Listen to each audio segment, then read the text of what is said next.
안녕하십니까. 가다머의 미학 두 번째 단편 강좌 하나 열겠습니다. 좋은 점심시간을 다가가고 있는데 참 날씨가 원래는 그렇게 더운 것 같지가 않아요. 지난해보다. 그래서 예도는 미학에 대하여, 가다머의 미학에 대하여 두 번째 시간 갖겠습니다. 가다머는 지난 첫 번째 시간에서 주로 미학에 관하여 놀이와 놀이 개념을 가지고 예도가 강좌를 열었고, 오늘은 미메시스 이론하고 에스테틱 운트 헤르메노이틱이라고 하는 미학과 해석학이라고 하는 여러분들은 안 읽어봤겠지 당연히. 진리와 방법도 못 읽었는데 그런 책을 읽었겠어. 그래서 그 부분을 함께 같이 고찰하겠습니다. 가다머의 미학은 존재론적입니다. 미학의 완성은 니체와 다르게 니체는 예술가들을 위한 예술, 그래서 중요합니다. 그것도.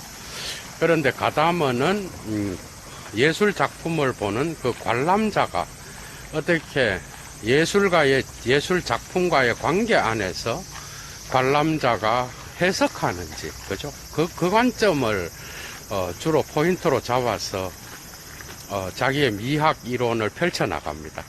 그러니까 예술가는 예술 작품을 만든 다음에는 결코 예술가 관객은 예술가랑 관계하는 게 아니라 예술 작품과 관계한다는 거죠.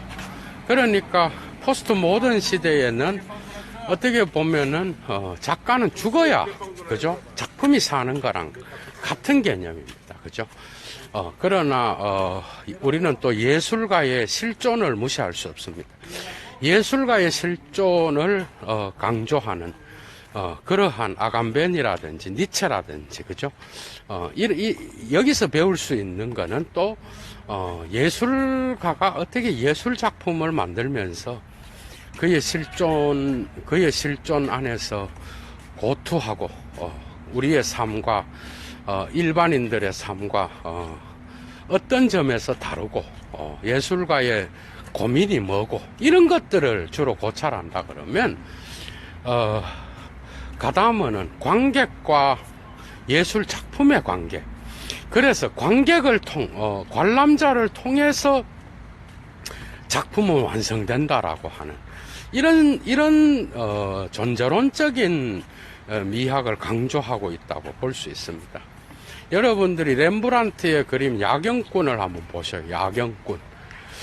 그림은 우리에게 그 그림 자체를 마치 모방하여 밤에 사람들이 다니는 경찰이라든지 민병대라 그러죠. 네덜란드의 민병대를 주로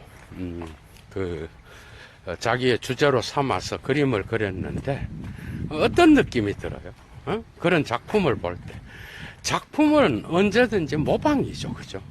그러나 중요한 거는 그 예술가의 모방은 이 세계 안의 것을 모방하는 건데, 그 모방은 결코 그 자체로 있는 그대로를 모방하지 않죠.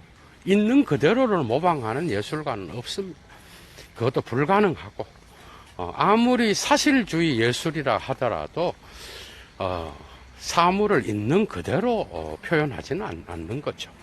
언제나 예술가의 생각과 해석이 이미 들어가서 자연미와 예술미가 어우러져서 예술은 표현되는데 그런 관점에서 아무리 존재론적인 미학을 강조하더라도 미메시스 이론이 들어 있습니다. 그런데 문제는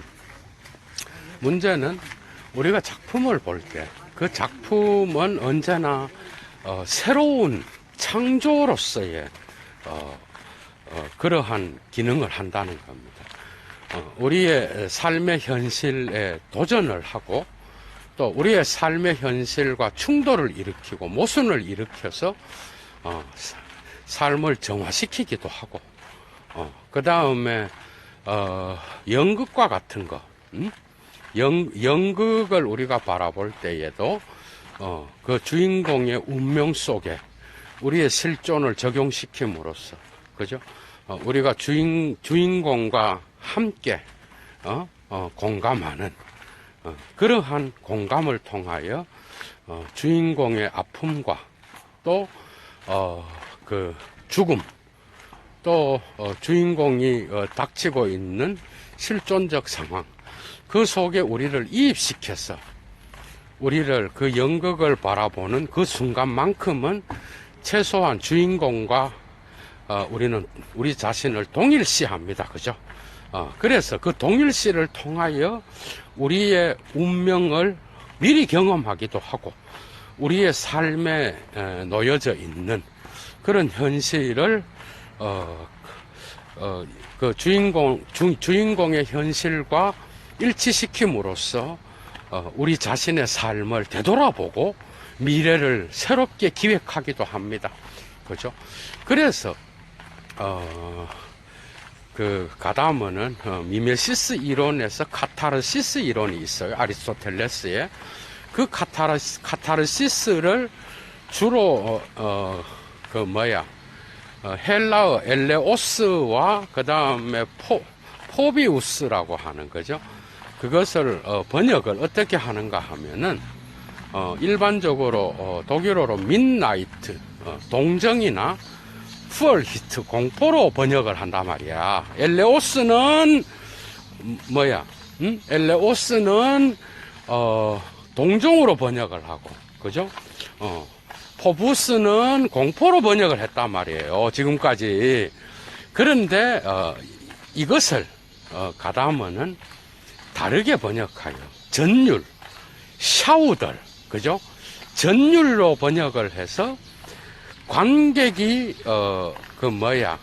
연극을 바라보면서 비극 작품을 보면서 느끼는 것은 결코 주인공의 어떤 그러한 실존이 아닌 이미 관객의 실존을 포함하고 있다라고 하는 이런 존재론적 사건을 강조하기 위하여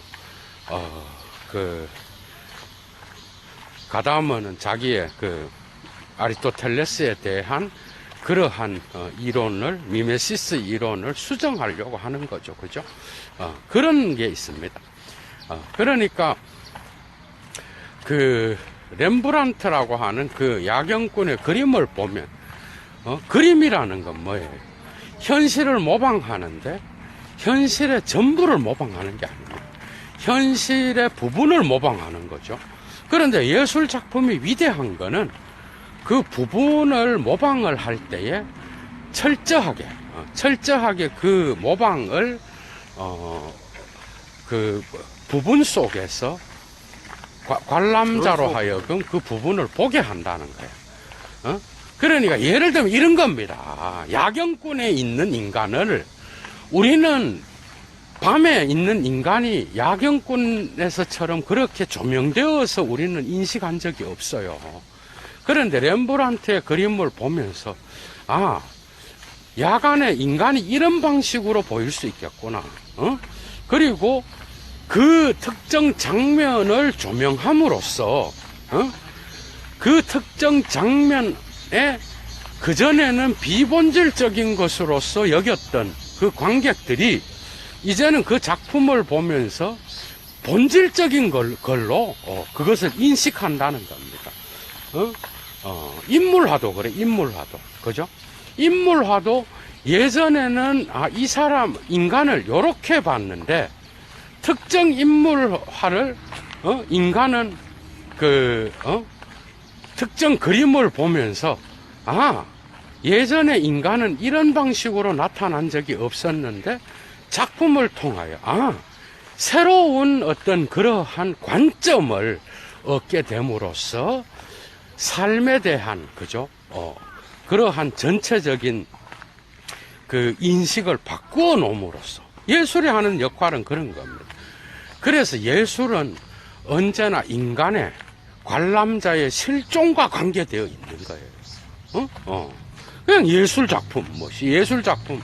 그런데 예술 작품을 보는 자는 자기 자신의 실존을 갖고 들어가는 거예요. 그래서 그 그림이 예전에는 그 관람자의 실존 안에 무의미했던 그러한 광경이었는데, 특정 그림을 통하여, 이 장면이 이런 방식으로, 보일 수가 있겠구나 하면서 자기의 삶을 거기에 적용시킨다는 거예요. 그렇게 함으로써 인간은 그 예술 작품을, 자기의 삶과 연관시켜서 삶의 카타르시스를 일으키고, 그죠? 주인공의 어떤 그러한 운명 속에 들어가면서, 저 부분은 참 너무나 고통스럽겠구나. 그러면서 간접 경험을 통하여 쾌락을 얻는 거죠. 그러나 그 쾌락은 교육학적인 면도 있다는 거야, 가다면은. 페다고기슈한 면이 있는 거죠. 페다고기한 면이, 그죠? 그러니까 교육적이고 윤리적이고 도덕적인 면도 있는 거예요. 작품을 보면서. 또한 욕망의 그림을 잘 그리는, 오늘날의 그 프로이트의 무의식 개념이 나온 이후에 인간의 욕망을 주로 다루어서 그림을 그리는 포스트 모더니즘 작가들이 많습니다. 그런데 그런 작품을 우리가 볼 때 여성의 육체를 보면서 인간은 아름다움 자체를 볼 수도 있지만 자기가 투사한 그 욕망의 기호들이 작품을 통하여 다시 한번 정화되어서 미 자체를 향유하는 그런 방식으로 수정될 수가 있다라는 거예요. 그러니까 예술 작품은 그런 기능을 합니다. 우리가 일상에서 바라보는 모든 그림들 있죠. 모든 그림이잖아. 다 자연이 다 그림입니다. 그런데 그 그림을 우리는 우리의 욕망의 투사라든지 우리의 인식의 투사, 나의 가치관의 투사를 통하여 해석합니다. 그죠? 모든 사물을 해석하는 거예요. 그런데 그 해석을 예전에는 나는 그 작품을 보기 전에는 전혀 생각을 못 했다는 거죠. 그러니까 인식 안에 안 들어와 있는 거야. 보기는 봤어도. 그러나 작품을 보면서 우리는 그 작품의 특정 장면을 이제는 집중한다라는 거죠. 이해가 돼? 우리의 무의식 속에 있는 특정 장면을 끄집어내 갖고 내 내면을 본다는 거예요. 그 내면을 봄으로써 그 작품을 통하여 자기 자신의 욕망의 기호를 찾아내요. 내가 사람을 볼 때 이런 방식으로 봤구나. 이것은 나의 삶에서 어떤 의미가 있었을까? 그 의미를 찾아내고, 그리고 작품을 보면서 자기 자신의 실존의 현재 위치를 보게 된다는 거. 이런 게 바로 페다고기슈한 미학이겠죠. 그죠? 그런 역할을 합니다. 그러나 예술 작품은 가다머에 의하면 결코 모방은 모방인데 새로운 모방이야.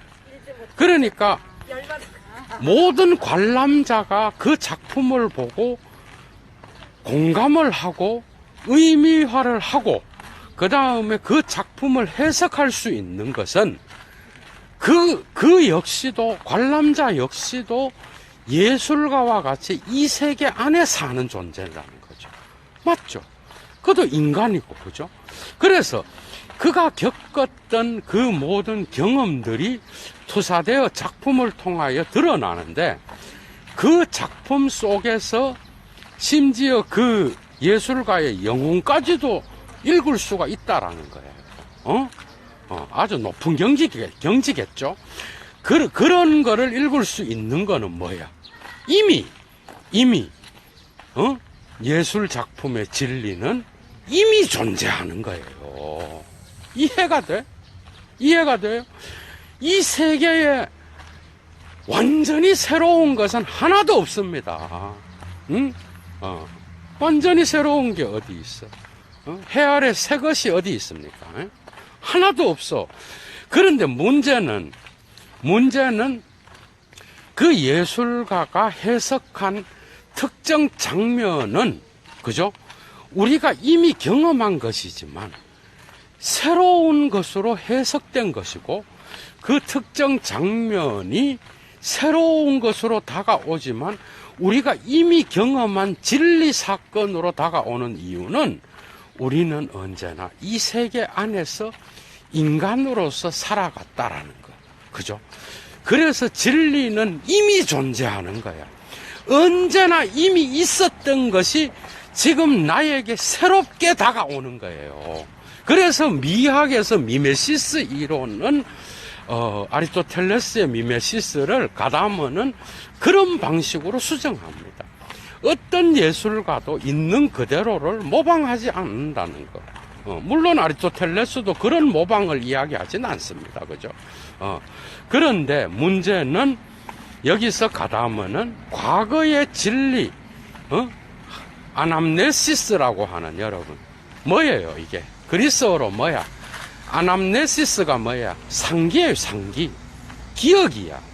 그러니까 가다머는 예술 경험은 진리라고 보는 거예요. 진리를 고양시키는 경험이에요. 그러니까 우리는 예술 작품을 통하여 진리를 경험하는 거예요. 그런데 그 진리는 알레테이아야, 그죠? 알레테이아는 레테의 강을 건너지 않는 상태야. 뭐죠? 우리가 태어나기 전에는 망각의 강을 걷지 않았어. 영혼이 이미 있었다라는 거죠. 물론 이건 신화지만은, 신화는 우리 인간을 설명하는 좋은 방법입니다. 그러니까 레테의 강을 건너기 전에 이미 영혼은 진리와 함께 있었습니다. 레테의 강을 건너면서, 망각의 강을 건너면서 우리는 이 세계에 태어나거든. 이해가 됐어요? 그리스 신화에 따르면. 이 세계에 태어나기 전에 우리는 이미 진리를 경험한 자들이야. 이미 이 있는 것을 진리는 드러내는 거예요. 이해가 됐어? 진리는 새로운 것을 발견하는 것도 되지만 그 발견은 이미 있는 것을 새롭게 발견하는 거예요. 이게 이제 하이데거의 진리관하고 같이 가는데, 제가 이것을 이 진리관을 언젠가 또 강좌를 깊이 있게 할 겁니다. 그러니까 이미 있는 것을 기억을 통해서 드러내는 거예요. 우리는 망각을 하고 있다라는 거예요. 우리의 삶에서 망각을 하고 있고, 이 망각된 어떤 그러한 것을 드러냄으로써 작품이 이런 거야. 작품을 또 언젠가 내가 많이 봤던 건데, 언젠가 내가 경험했던 사건이 갑자기 확 드러나. 작품을 통해. 이해가 되죠? 그런 방식으로 우리는 이 예술 작품을 통하여 진리를 경험하는 거예요. 이미 존재론적으로 존재했던 겁니다. 모든 경험은. 그런데 그 경험이 작품을 통하여 나에게 그런 기억을 통하여 드러나면서 나에게 과거의 그러한 것이 그대로 드러나는 게 아니라 새롭게 드러난다는 거예요. 그래서 미메시스는 미래에 대한 새로운 가능성과 과거에 대한 이미 존재했던 그러한 현 사실성의 사태를 두 개 다를 동일하게 드러내는 거죠. 그런 두 가지의 양면적인 것이 가다머의 해석 미학에는 들어있다라는 거예요. 그게 하이데거의 진리 개념입니다. 그래서 우리가 주인공의 운명을 영화나 연극을 보면서 주로 비극이잖아. 그죠? 비극이 없는 희극만 있는 그런 작품은, 없죠. 인간은 왜 그래? 왜 인간의 예술 작품이든, 그 다음에 연극이든, 소설이든, 시든, 또 뭐야? 그리고 영화든, 모든 예술 장르들이,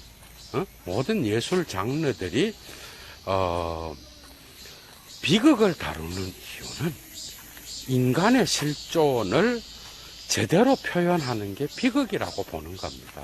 여러분 한번 생각을 해봐. 인간의 삶이 어떻게 희극일 수가 있어요? 인간의 삶은 비극입니다. 비극. 그런데 문제는 그 비극을 왜 희극을 자꾸 얘기해? 인간의 삶의 이러한 비극적인 것을 희극으로서 잊어버리든, 그래서 코미디가 필요한 거죠. 인간은 코미디도 필요합니다. 희극도 필요해. 그러나 인간의 삶은 결코 그렇게 될 수가 없어요. 여러분 생각을 해봐. 자본주의 사회에서 돈 있는 자는 행복할 것 같잖아. 돈만 있으면 행복할 것 같잖아요. 근데 얼마나 많은 문제를 갖고 살아. 철학자가 볼 때는, 켄네스 버크가 한 말처럼, 여러분들, 부족한 것이 더 충분할 때가 있는 거예요, 인간은 자기 실존에 결핍이 있을 때 행복을 더 느낄 수가 있는 거예요. 그 이유는 모든 것이 다 채워져 있는 자는 결코 행복하지 않습니다. 그 이유는 행복의 지수는 결코 가진 것에 있는 게 아니거든. 인간은 돈으로 내가 모든 걸 살 수 있기 때문에 행복한 인간은 없습니다. 그렇기 때문에 인간은 그렇게 만만한 게 아니에요. 그러니까,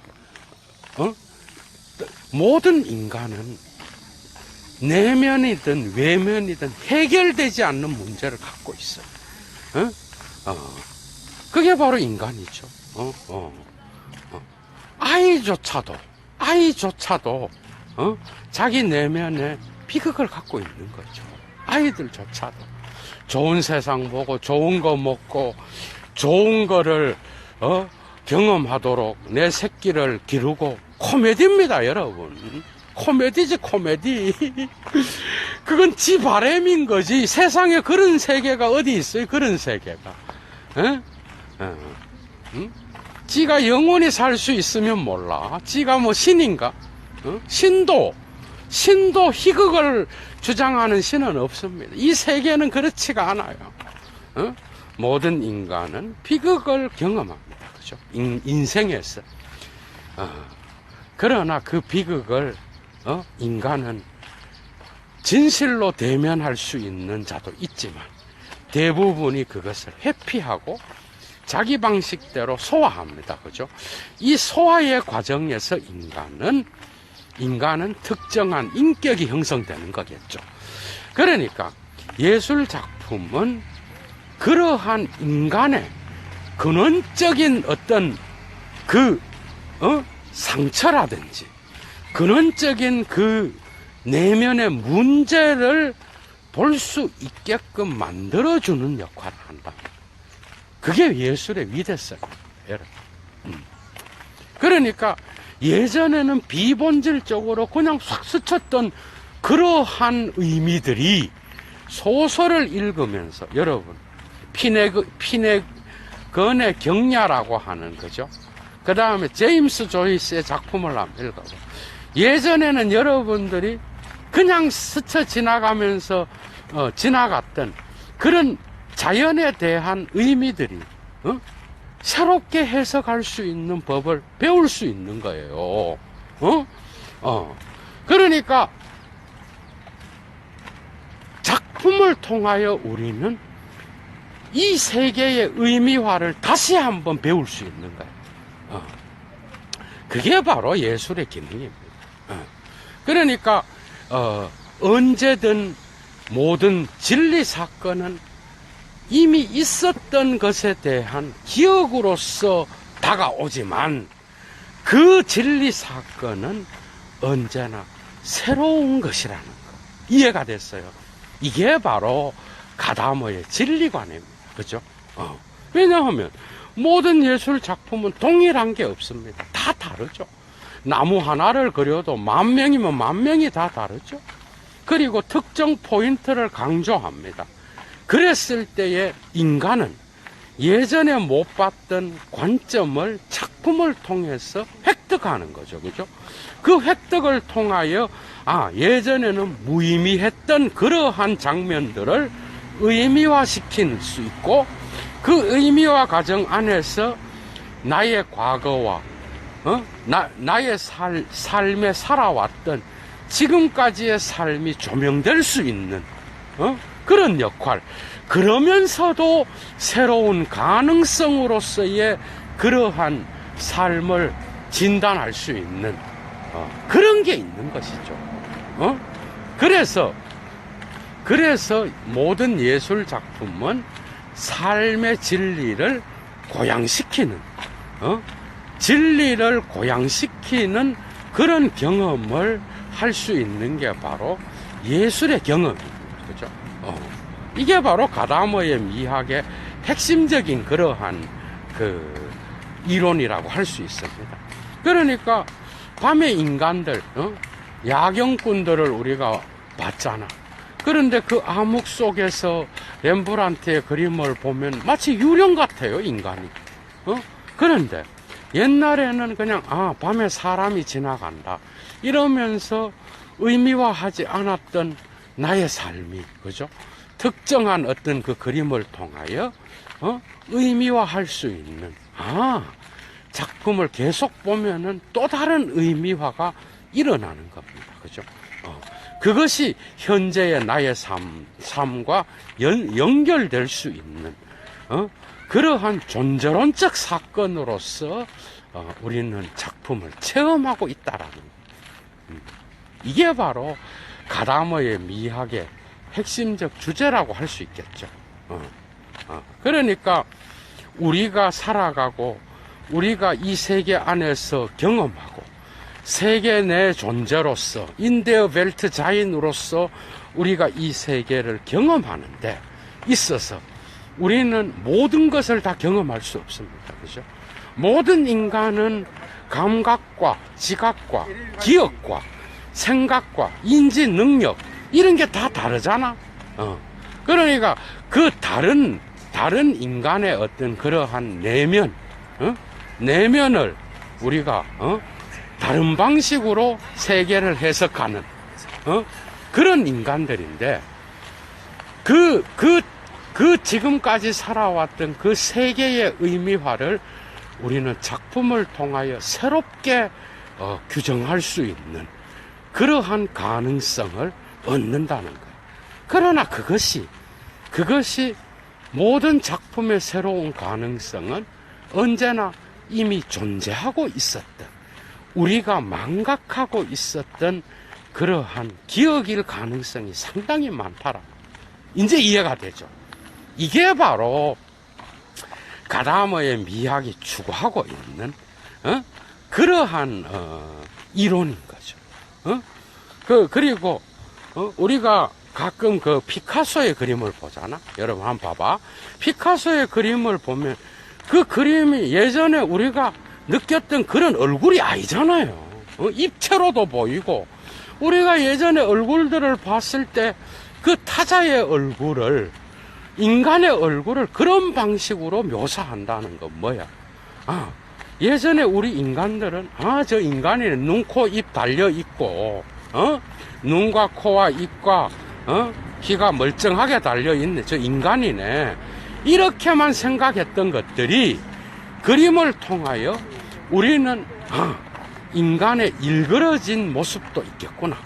그리고 특정 모습을 더 크게 그렸을 때에 인간은 저기에서 만약에 귀라든지 입이라든지 삐뚤어진 어떤 그러한 형상들, 그 다음에 결코 대칭적으로 맞지 않는 그런 얼굴을 봤을 때 우리 인간은 내 내면의 자아의 얼굴이 저런 얼굴을 할 수도 있겠구나. 별 생각을 다 할 수 있다는 거죠. 답이 어디 있어, 여러분? 만 개의 이상의 해석이 나올 수 있다라는 거야. 그러니까, 그런데 여러분, 포르노라든지, 포르노에도 예술성이 있습니다. 그러나 내가 그것을 무시하는 게 아니라, 여러분들 한번 봐봐. 인간의 욕망을 자극하는 그림들이 있죠. 그냥 어떤 한순간에 인간의 어떤 그 욕망을 자극하는 그 포르노의 그림 속에도 교육학적인 면이 있습니다. 그것을 통하여 카타르시스를 얻어서 자기 자신의 잘못된 욕망의 내면을 볼 수 있거든. 이해가 돼요.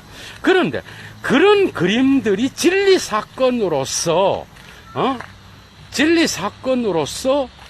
다시 한번 그림을 반복해서 볼 수 없는 이유가 뭘까요, 여러분?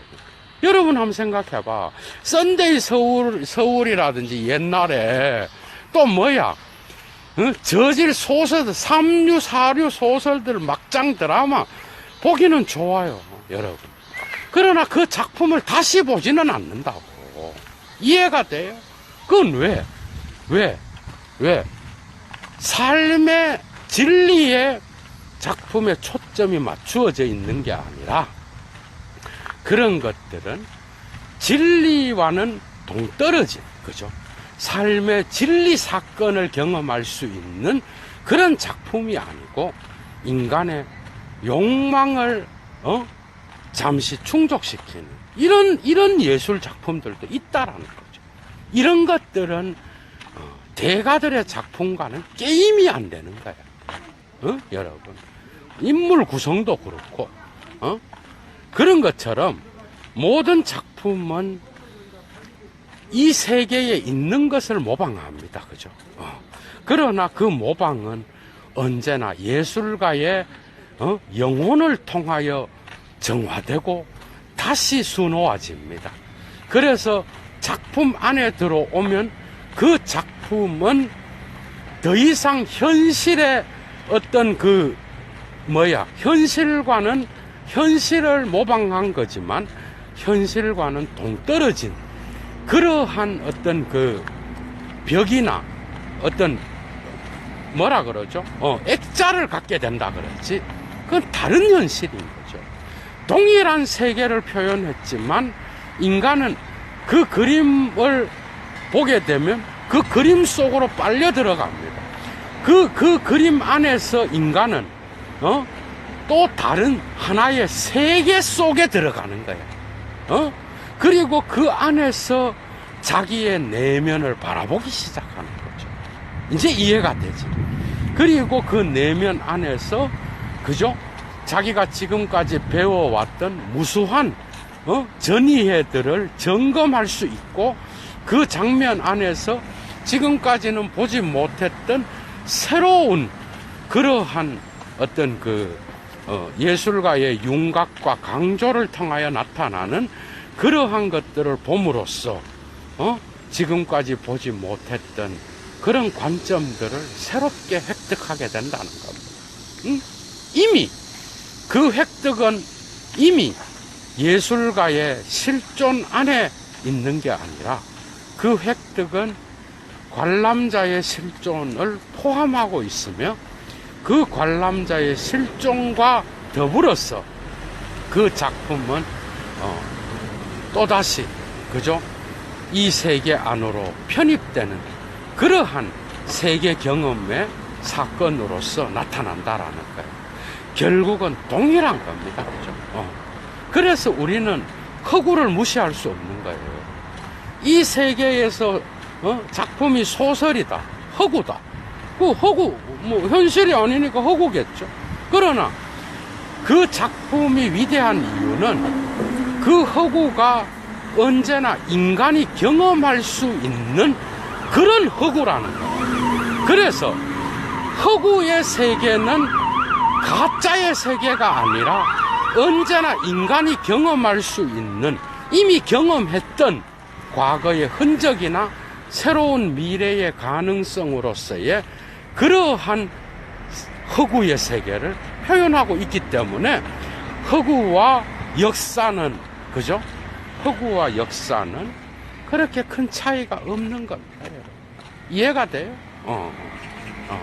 카타르시스를 통하여 인간은 작품으로부터 빠져나와서 다시 자기 실존으로 돌아오지만 그 돌아온 인간은 자기 안에 작품의 경험을 새롭게 또다시 자기의 과거의 지평으로 포함시키는 거죠. 이게 위대한 거예요, 이게. 가다머는 이런 미학을 주장하고 있는 겁니다. 그래서 작품이 나를 이끌어가고, 작품이 관람자를 이끌어가고, 그죠? 작품이 또, 그 보는 자들의 모든 것들을 빨아들여서 작품의 세계 안에서 경험되는 그런 것들을, 그 관람자의 과거와 미래와 현재를 동시에 해석할 수 있는 그런 시간성을 만들어낸다라는 거예요. 이게 바로 가다머가 하이데거의 존재와 시간으로부터 배운, 그죠? 그런 미학을 새롭게 하이데거의 그 진리 개념 자체가 플라톤의 상기론하고 관련되어 있습니다. 그죠? 모든 발견은, 마지막입니다. 모든 발견은 새로운 거죠. 그죠? 그러나, 코페르니쿠스의 발견조차도, 새로운 거였지만, 이미 그 발견은 이 세계 안에 존재하고 있었어요. 맞죠? 이미 있었던 것을 새롭게 발견하는 겁니다. 그것은 인간에게 적용시킬 때 이 세계 안에 있는 모든 것을 우리는 이미 어린 시절부터 경험했고, 그 경험을 우리는 작품을 통하여 새롭게 다시 해석하고 있다라는 이러한 미래의 가능성과 과거의 현 사실성을 동시에 갖고 있는 이런 경험, 그죠? 이게 바로 가다머의 미학의 미메시스 이론의 재해석이고 가다머의 미학의 주제라고 할 수 있습니다, 여러분. 좋은 하루 되십시오. 가다머의 미학 2 강좌 끝내겠습니다. 주스.